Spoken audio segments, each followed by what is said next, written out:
mean, he was telling us about his basketball journey, and we're talking about his high school life in basketball. I mean, Shebs, earlier on, we're talking about how competitive Sprite was, and you're telling me fans used to come and watch basketball games, like high school basketball games. Yeah. I mean, tell us about Sprite one more time. Let's keep going. Let's keep talking about Sprite. Yeah. How competitive was Sprite? Okay, Sprite for me, I would say was like, for me, if you didn't play Sprite at the time, I think people wouldn't get to know who you really are in terms of as a player, because you know that even as we're coaches right now, you know that's the playing age, about let's say 14 years to about 18. Yeah. That's the time you're really getting to really play and express yourself. So at the time, I think that was like a platform that most of these players used to really get other people to know that we're actually out there playing. And I think it was that serious because many players from there either had already been connected to the setups in the clubs where they had the junior players at some of the senior clubs, or they were being picked. So what would happen is like the clubs used to come and scout players from that competition. Back then? Yes, it was happening. Yeah. So I would say some of the products I would mention, some of the biggest names in basketball, all were products of Sprite. Like who? I'd mention Wilbert Okecho from SMAC, was our brother who passed on, but we loved him so much. Rest in power. Wilbert Okecho was a very big product from the Sprite. We had the likes of Paul Odu, who later on went to the USA. He was a player for Marcos. The tall guy. Yes. Then we had players like the Achiko brothers, all were products of Sprite. Yeah. You look at Mande Juruni, who's now also coaching in Rwanda. He became a big player, helped Rhino to the 96 championship, with the 97 championship. That was a product of Sprite. Look at Stephen Omon. Wow. So at the time in '99, when me, Steve, and Wilbert were in that category of the MVP, we're all in that same docket, because they had to choose between the three of us who was going to be the MVP. Yeah. We're all products of Sprite. So that in itself tells you about how powerful that competition was. Yeah. One, it gave us a platform. Two, it gave us the opportunity to express ourselves. And then number three, it was also our launch pad into the clubs. Like a lot of people got us opportunities to play in the clubs based on our consistency with the Sprite competition. The more consistent you are with putting up good numbers, your stat lines were good, the clubs even felt they deserved to give you more playing time. And that also built a lot of confidence when you went back to the club to play the league games and other competitions. So I've heard you talk about Stephen Omon. I mean, I played with Stephen Omon. I've watched him play. I've idolized him. How good was Stephen Omon? Well, Steve... How did Steve become an NBA-like kind of player in Uganda? Well, Steve's journey is quite interesting. I know you coached Steve also. Yes, I did coach him, yeah. So Steve's journey is quite interesting because Steve was also into football before basketball. You understand? I told you, even myself, we played football. I played football. I cannot forget my brothers who played football with when we were in Makerere there. So one day I was quite near. So players like Mujib Kasule of Pro Line, those are all our guys, because we used to train together. But the one day boys were always much better than us from Makerere. So there was beef. So there would always be beef. So we're like, you beat us in football, but we put a basketball game, you cannot touch us, because they had very few basketball players coming from Wandega. There were the likes of Robert Ndamaje and probably a few others. But us, we are very strong. Was Katumba part of that mix? Yes, Katumba is part of the mix from Wandega, but still a young man at the time, though, but very talented, though, I'd say. He used to get off the ground, very good vertical leap and dunk the ball, block shots and things like that. But I would say that we used to now say, you beat us in football, so we make them pay in basketball. So the basketball game was always won by Makerere, because we would make probably as many as 5 teams or even more. And then football was the vice versa, because one day I had so much talent for football. They had players already playing in the league when they're very young. Same thing that would happen for us in basketball. So I would say Stephen first played football, and I think he was also at the Villa Park at some point as a young man, and then got some bit of injuries and stuff there. But during that moment, then he gets introduced to basketball. Because I remember the first time that I saw him was with Blue Jackets around the pool court there. And I'm seeing a guy with a bandage on his knee. And already? Yeah, but a tall kid. He looked tall and skinny. skinny. Looked a bit. I first thought he was Kenyan because he looked like the Luos, like the Maasai or the Luos. So yeah, let's call him Maasai. It was actually his nickname. So when I saw him, but by the time I saw Steve, I'll be honest. Even if you asked him, by that time, I think in terms of I'd gotten a lot more experience at the time, and he was just trying to make his way into basketball at the time, trying to break into a Blue Jackets team, and a Blue Jackets team that was very competitive. I think Blue Jackets had about over 50 players at the time, over 50, and I'm being honest. 50? Over 50, but very talented players. They would easily make 3 teams and in one team, and that's what gave birth to the Falcons team. So as they came to the tail end of around 98, 97, they decided to break away, and I think it was the late Simba who asked the players in a meeting, who's here and who's this side, and that is how Falcons were formed. And I know you're a Falcons player. Yes, you're very part of the organization. But that is how so the Blue Jackets, being a deep pool of players, gave birth to the Falcons Basketball Club, which later on became a very big model club for Ugandan basketball and also basketball in the region as a whole. I think between those years, the late 90s and early 2000s to the mid 2000s, I think Falcons for me was one of the model clubs in the region. And then I'm talking about East, Central and Southern Africa, because they would go and win even competitions at that level in Africa. So Falcons, under the stewardship of the late Simba, and also with the players the likes of Stephen Omony, who later became like non-African basketball icons and whatever.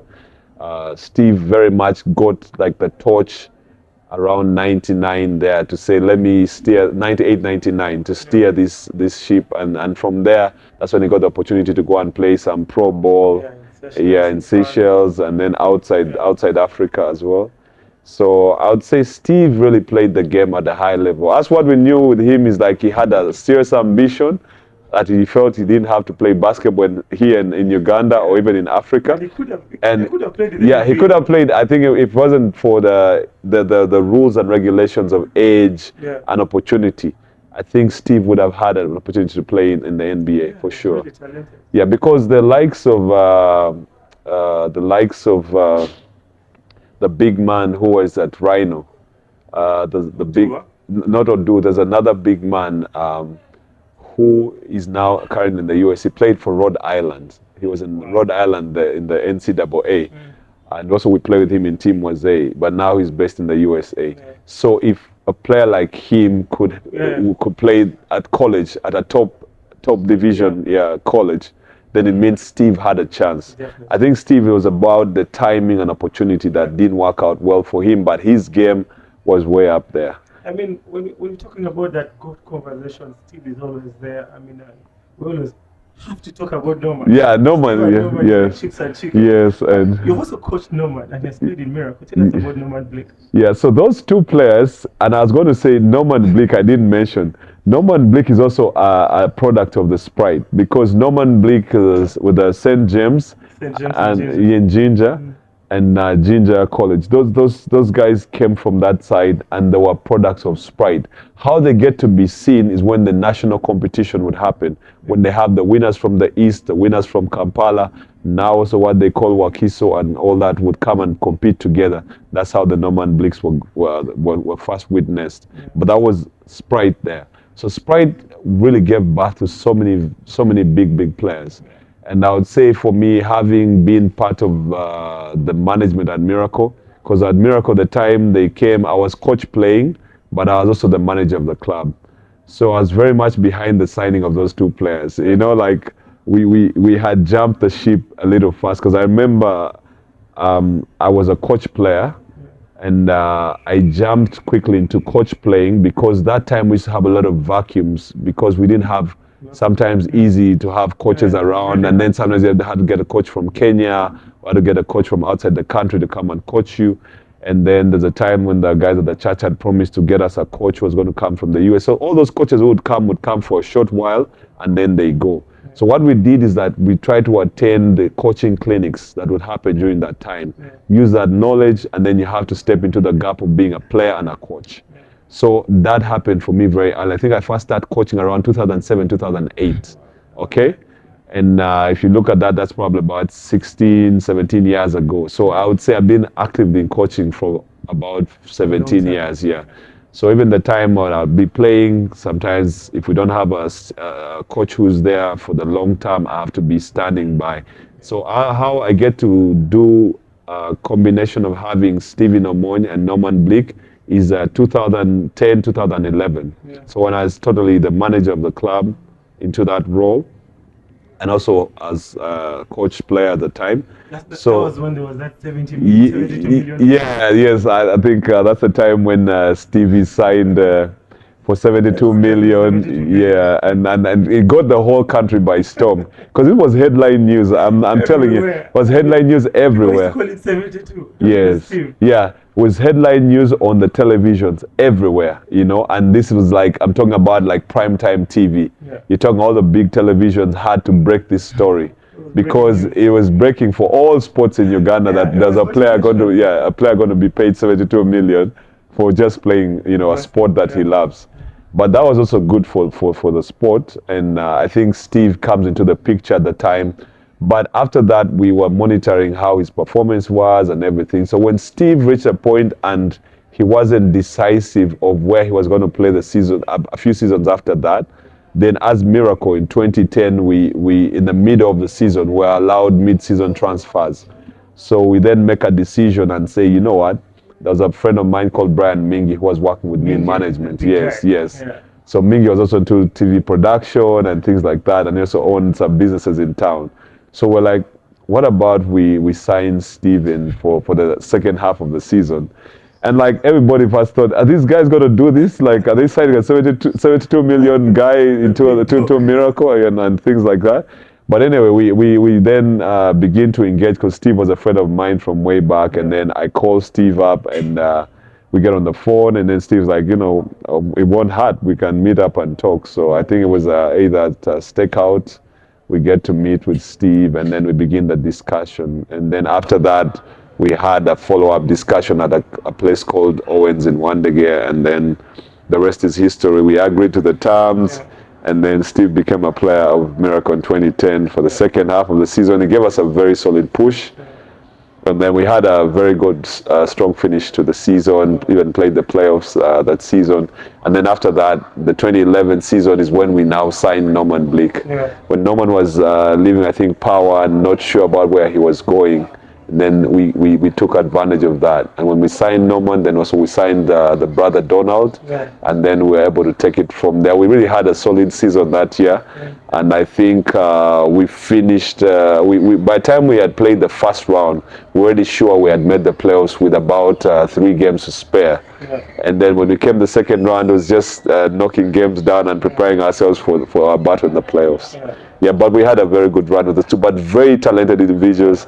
And I would say the difference is for me, I think Norman was more of a team player and he brings a lot of energy to the rest of the team. Yeah. While Steve is more of a business, he means business on court, and he's more of like a Michael Jordan on the court. Yeah, he means business and he wants to get the job done and things like that. But Norman cares about every other piece on the court. Even that player who has not played, he would want to tell the coach, you know what, coach, we have a few minutes, you know what, the guy get on the court and gets, so. I mean, tell us about your life your basketball career in Miracle. I mean, I never really watched Miracle, I'll be honest with you. Dr. Oling, still playing the league, Simon Otine, they always talk about Miracle. And they say Miracle very hard to beat, hustlers, the most built players on the team. How was Miracle? How was life at Miracle in terms of basketball? Yeah, so Miracle, it had I would say like up to today, I'm still proud of having been part of the team, and we had a culture, we had a tradition. And we worked hard, that's for sure. We have no shortcutting anybody. We worked hard.